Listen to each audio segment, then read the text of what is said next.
El ejercicio número 5 trata no del caso de un impuesto, sino del caso de un subsidio, ¿sí?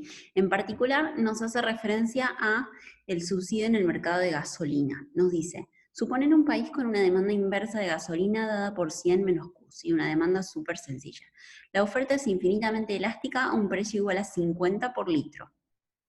Y actualmente existe un subsidio a la producción del 30% sobre el precio de oferta. Lo primero que nos dice es, bueno, calcular el equilibrio en esta situación y gráfico. El gráfico lo vamos a hacer todo junto al final, ¿sí? O lo vamos a mostrar al final.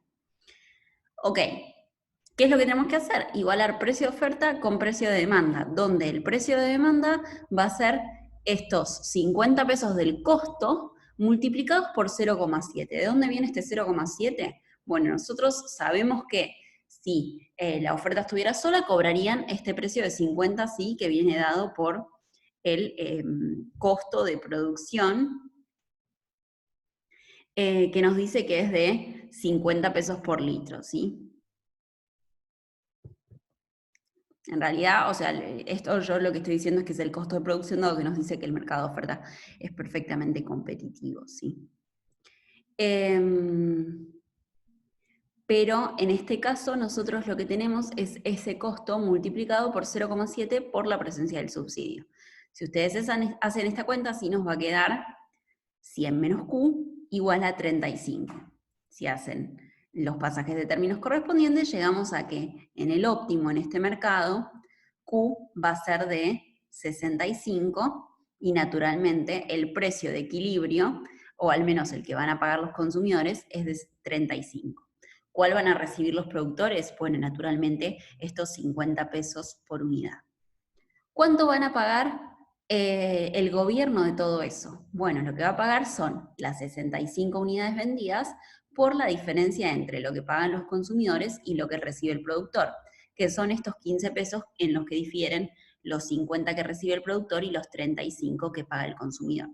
Si hacen esa cuenta, el monto que debe desembolsar el Estado son estos 975 pesos que nos dice acá.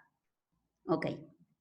Pasemos entonces a qué sucedería si se saca este subsidio en términos de este mercado. Bueno, veamos qué es lo que pasaría. Lo que pasaría es que la demanda se iguala a la oferta, ¿sí? 100 menos Q igual a 50. Ok.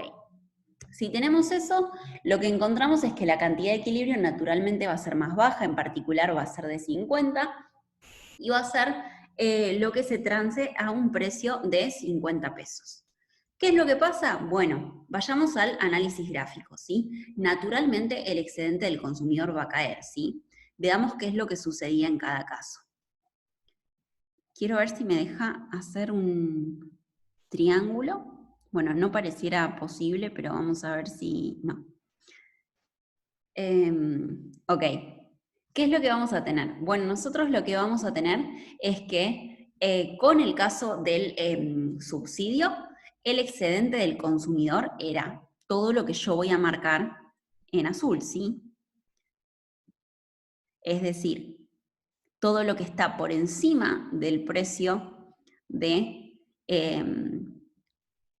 50, más todo el área que está por encima del precio de 35, pero por debajo del de 50, ¿sí? Que es lo que yo marqué en azul. ¿Qué sucede en cambio si ahora lo que tiene que pagar el consumidor es efectivamente todo el costo de la gasolina, es decir, 50 pesos por unidad? Bueno, lo que va a suceder es que el excedente del consumidor va a caer y va a ser ahora lo que esté por debajo de la curva de demanda, pero por encima del precio que efectivamente pagan hasta la cantidad que efectivamente se vende, que ahora es menos que lo que se hacía con el subsidio, ¿sí? Y es el área que yo voy a marcar en rojo, ¿sí? Que es esta de acá. Bueno, ¿qué es lo que va a pasar con el excedente del consumidor? Va a caer en el área que yo ahora voy a marcar en color verde, ¿sí? Que va a ser lo que acá tiene el nombre del rectángulo A más el triángulo B, ¿sí? En esto cae el excedente del consumidor. Ok, entonces, en términos del excedente del consumidor, nosotros vemos que hay una caída. Ahora, ¿quién estaba poniendo ese dinero para que el consumidor recibiera este excedente extra? Bueno, Eso salía de lo que el gobierno aportaba en términos de subsidios. En particular, ¿cuánto era lo que aportaba el gobierno en términos de subsidios? Bueno, la cantidad que se vendía con el subsidio, 65, por los 15 de diferencia. En términos de áreas, es el rectángulo que yo ahora voy a marcar. ¿Sí? Lo voy a hacer en un color lila, así se ve la diferencia, ¿sí? En todo esto de acá. Entonces, notar esto, que como bien dice acá el triángulo C, que ya estaba marcado, yo lo que tengo es que los consumidores pierden A y B, si yo les saco el subsidio. Pero el gobierno deja de perder A, B y C, con lo cual, ¿qué es lo que nosotros vemos? Como cualquier medida que se pone en un mercado que es competitivo, ¿sí? Como vimos en ejercicios anteriores con los impuestos, la existencia de esa medida genera una pérdida de eficiencia. En este caso, esa pérdida de eficiencia viene dada por el triángulo C y era algo que el gobierno desembolsaba, sí, pero que nadie se llevaba. En particular, no se lo llevaban los consumidores, tampoco los productores.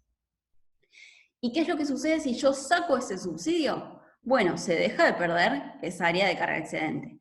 Naturalmente, los consumidores van a perder todo el área A y B que antes tenían como excedente del consumidor.